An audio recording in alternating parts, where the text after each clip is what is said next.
আসসালামু আলাইকুম রহমতুল্লাহি ওবরকাতুহ। প্রিয় দর্শক, আশা করি ভালো আছেন।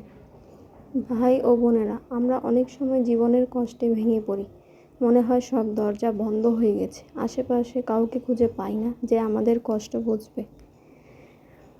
তখন মনের প্রশ্ন জাগে, আমি কেন বেঁচে আছি? আল্লাহ কেন আমাকে এত পরীক্ষা দিচ্ছেন? কিন্তু প্রিয় ভাই ও বোন, মনে রাখবেন, আল্লাহ বলেন কোরআনে,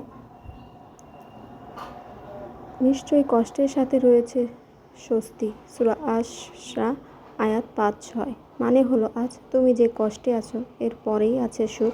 আজ তুমি যে অশ্রু ফেলছো সেই অশ্রুর পরেই আছে হাসি।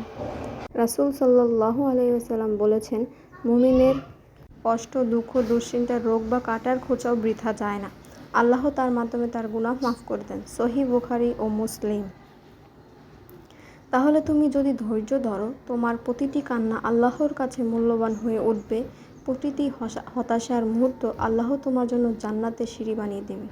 বন্ধুরা, তুমি একা নও, আল্লাহ সবসময় তোমার সাথে আছেন। তুমি যদি নামাজে দাঁড়াও, কোরআন পড়ো, চোখে জল ফেলো, আল্লাহ শুনছেন, দেখছেন আর তোমাকে শক্তি দিচ্ছেন।